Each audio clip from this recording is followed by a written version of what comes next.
पंचजनी नामक कन्या से विवाह हुआ। महाराज बड़े विद्वान थे, बड़े प्रकांड विद्वान थे।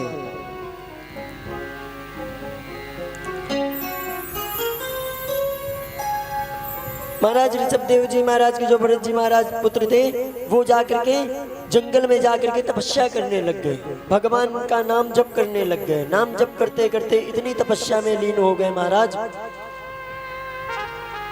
कि उनको तपस्या में करने से और कुछ दिखाई ही नहीं देता था। अब महाराज इधर देखते हैं कि जंगल में एक सिंह गरजता हुआ चला आ रहा है। वो गर्भणी सिंही हिरणी मृगी, एक गर्भणी मृगी महाराज उधर से जा रही है और वहीं नदी के किनारे जैसे ही सिंह ने गर्जना की, वैसे ही गर्भणी सिंही ने छलांग लगाई महाराज बचने के चक्कर में।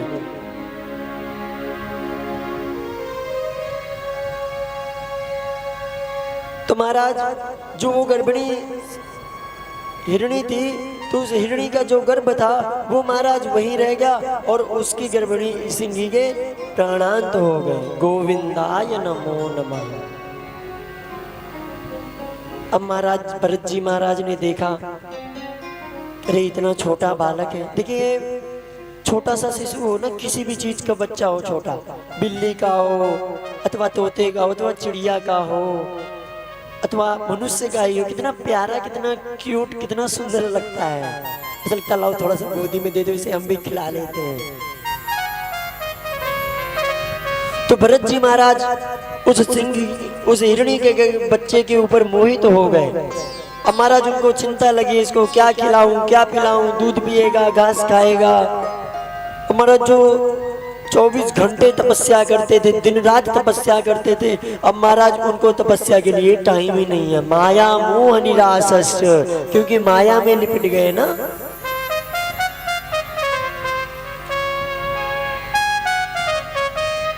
इधर महाराज जब माया में लिपटे तो महाराज उनका तीसरा जन्म हुआ।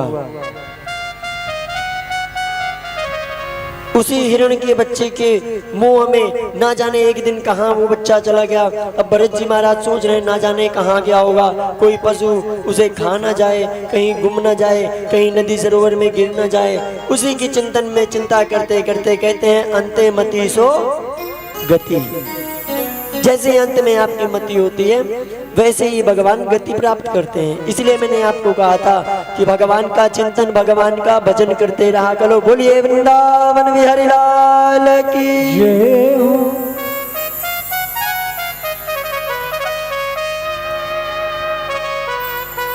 भगवान का भजन चिंतन बहुत आवश्यक है।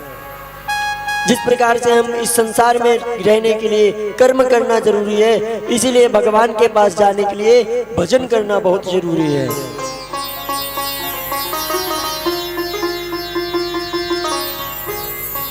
उस दिन आपको बहुत ही सुंदर मैंने भजन सुनाया था, बहुत ही सुंदर। उस भजन का कोई मोल ही नहीं है? इसलिए भगवान का चिंतन, भगवान का भजन, भगवान का नाम स्मरण, ताकि करत करत अभ्यास के जड़मति होत सुजान और लसरी आवत जात है सिल पे पड़त निशान। जब हम किसी चीज का अभ्यास करते हैं ना महाराज, तब जाकर के वो चीज हमें आती है। अच्छा देखिए अभ्यास कैसे किया जाता है। जब हमारी छोटी छोटी बच्चियां होती है हमारे घर में, तो पहले माता जी उसकी रोटी बनाना सिखाती है। तो कभी तो वो रोटी बनाती है तो कभी तो भारत का नक्शा बन जाता है महाराज, और कभी पाकिस्तान का नक्शा बन जाता है। ये आपके साथ भी हुआ है, आपको याद है तो महाराज। और जब हम देख करके जब अभ्यास करते हैं बढ़िया अच्छे से लोई बनाएंगे, पहले लोई बढ़िया गोल होनी चाहिए। अगर लोई गोल नहीं होगी, वैसे भोजन तो हमने भी बहुत बनाया, पाठशाला में 10 साल बनाया है। 10 साल रोटी बेली है, जब जाके भगवान की कृपा प्राप्त हुई है। तो महाराज जब बढ़िया सुंदर लोई बनाई जाती है, फिर उसकी बढ़िया रोटी, तो महाराज कितनी सुंदर गोल गोल रोटी बनती है। फिर तो बिना देखे ही बनती है, पहले तो देख के बनाओ फिर बिना देखे। तो इसलिए अभ्यास है तू कौनते या, अगर हम बगैर भजन का अभ्यास करेंगे तो ही अंत में हमारे भगवान का नाम हमारे मुख से निकलेगा, वरना नहीं निकलेगा। अरे क्या है, जब मरेंगे तो राम का नाम ले लेंगे, तर जाएंगे, नहीं निकलेगा, ये सत्य है। इसलिए आप भजन हमेशा नाम स्मरण, भगवान का नाम जप करते ही रहिए, भगवान का कीर्तन करते रहिए।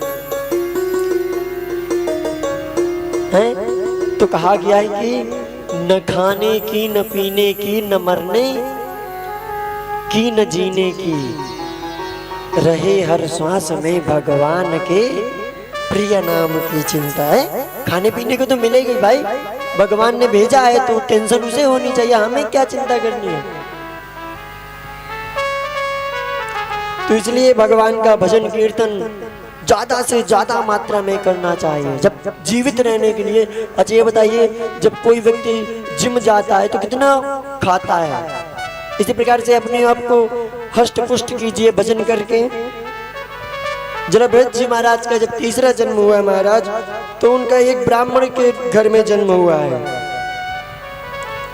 जब तीसरा जन्म हुआ भगवान, तो अंगिरा गोत्रीय ब्राह्मण के घर में भरत जी महाराज का जन्म हुआ है।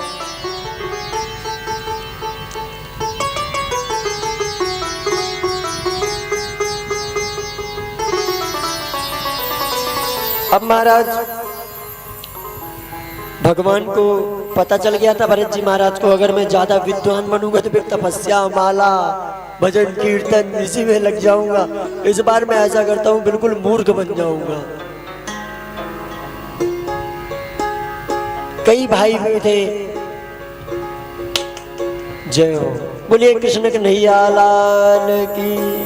भगवान आज खुश है भाई, मौसम भी कितना सुंदर भगवान ने कर दिया कि मेरे भक्त नीचे बैठ करके, और भगवान से पहले माता दयालु हैं। नवरात्र बढ़िया चल रहे हैं, चैत्र मास चल रहा है, कितना पवित्र मुहूर्त निकला है इस कथा का।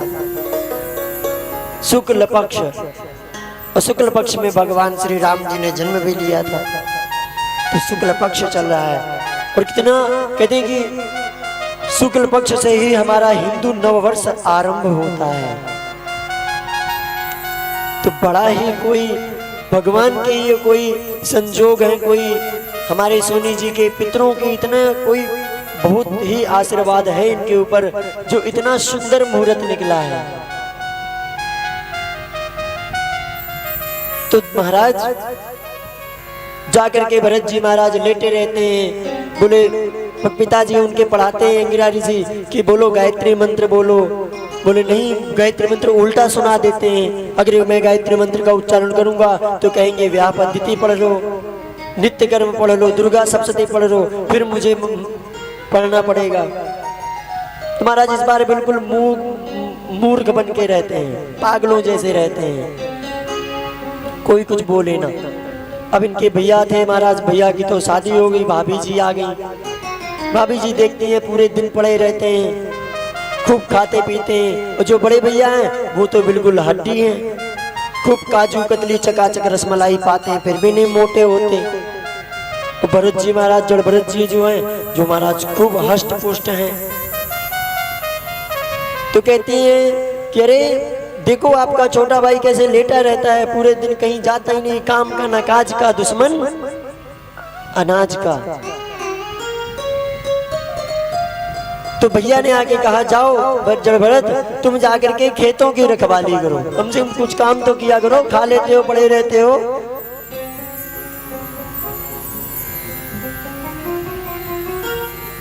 तो जाकर के भरत जी महाराज खेतों में चले गए महाराज। अब खेतों में जाकर के रखवाली करते हैं, पशु पक्षी आते हैं, उनको कोई मतलब नहीं है। चिड़ियाएं आती हैं, चिड़ियाएं आती हैं, चिड़ियाएं खूब चावल चुनती हैं, खूब धान खाती हैं। चिड़ियाओं से कहते हैं राम की चिड़िया राम का खेत, खाओ री चिड़िया भर भर पेट, मुझे कोई कुछ लेना देना नहीं है। भाई राम जी की चिड़िया है, और राम जी का खेत है, हम चले जाएंगे, यहाँ कौन खेत लेके जाएगा।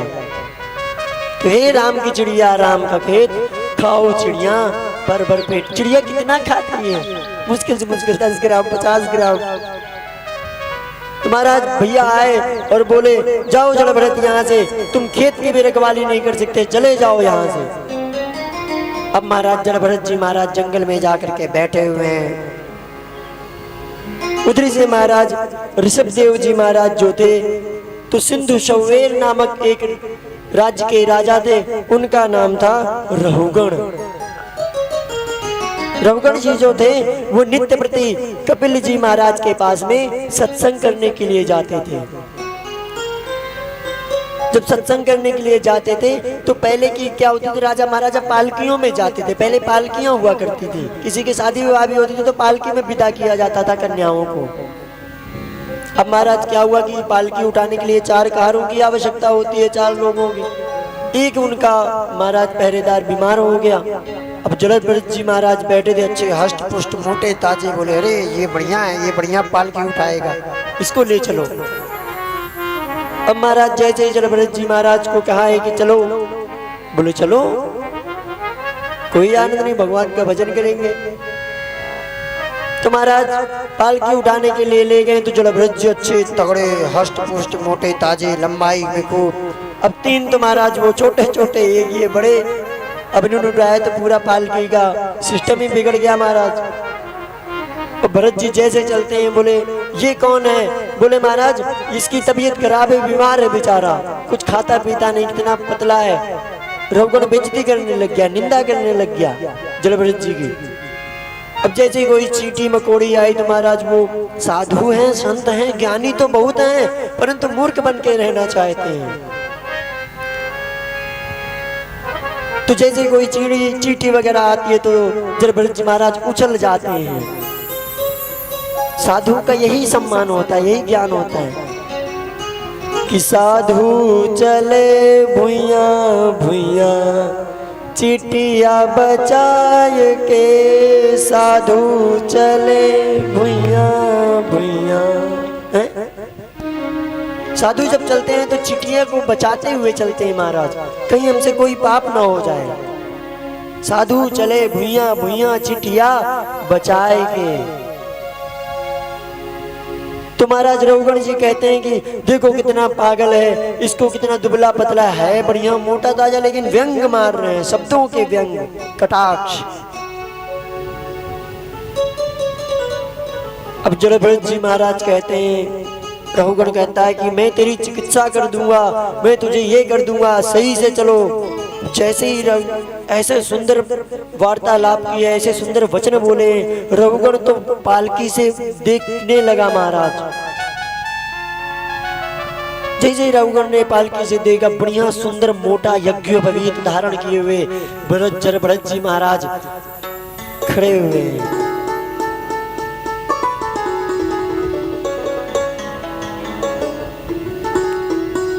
बोले अरे आप तो कोई ब्राह्मण जान पड़ते हैं। हे ब्राह्मण देवता, जैसे ही यज्ञोपवीत देखा और मस्तिष्क में ललाट देखा, शिखा देखी, वैसे ही महाराज प्रणाम करने लग गया है। नमो ब्रह्मण्य देवाय गौ ब्राह्मण हिताय च जगद्धिताय कृष्णाय गोविंदाय नमो नमः। क्योंकि ब्राह्मण भगवान का सबसे प्रिय अगर वर्ण है तो वह है ब्राह्मण। कल हमने आपको 4 वर्ण बताए थे, ब्राह्मण, क्षत्रिय, वैश्य और शूद्र। जो सबसे इन 4 वर्णों में जो सबसे प्रिय वर्ण है, वो सबसे प्रिय है, वो है ब्राह्मण। इसीलिए ब्राह्मण का सम्मान करना चाहिए, ब्राह्मण का आदर करना चाहिए। ब्राह्मण कितना नीच कर्म भी कर दे तो भी ब्राह्मण की हत्या नहीं करनी चाहिए। कल आपने कथा श्रवण की थी ना,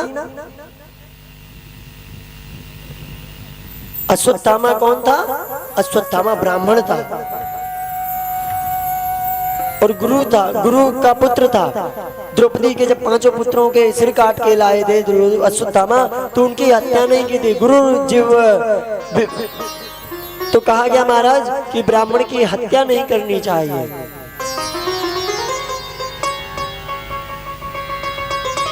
इसलिए बड़े ही सुंदर वचनों से भगवान ऋषभ देव जी महाराज प्रार्थना करते हैं, हे भगवान, आत्मा में कष्ट क्यों होता है, आत्मा क्यों कष्ट पाती है। और ये आत्मा, ये जो इंद्रियां हैं, 10 इंद्रियां मैंने आपको कल गिनाई थी, 5 ज्ञान इंद्रियां, 5 कर्म इंद्रियां, मन रूपी सारथी रथ जो उसको चलाता है, ये मन की ही हमारे दिमाग से चलता है। ये जो 10 शरीर हैं, जो 10 अंग हैं।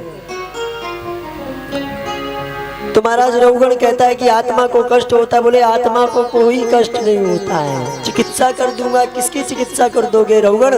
तो देखिए रघुगण तो किसके पास में सत्संग करने के लिए जा रहा था? कपिल जी महाराज के पास में। परंतु आज तो सारा सत्संग जड़भरत जी महाराज ने करा दिया है।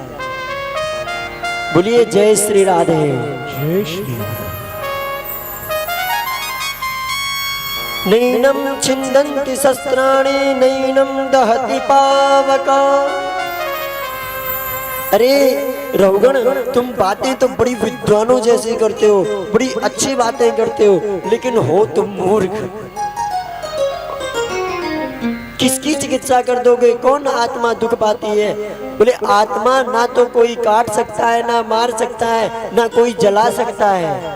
अजर अमर चेतन अमल सहज सुख राशि। ये आत्मा तो चेतन है, अमर है।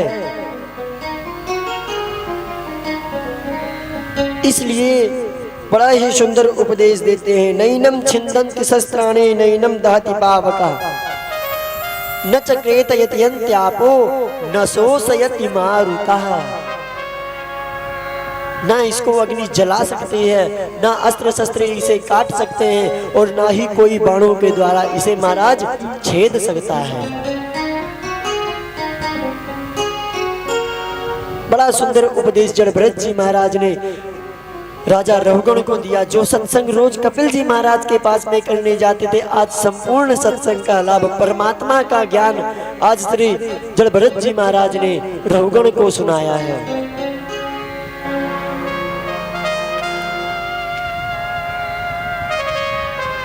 श्री परीक्षित जी महाराज श्री सुखदेव जी भगवान से कहते हैं कि हे महाराज, आपने जैसे इनकी कथा सुनाइए, तो भगवान के द्वीप कितने थे, हैं? इस संसार में कितने नरक हैं,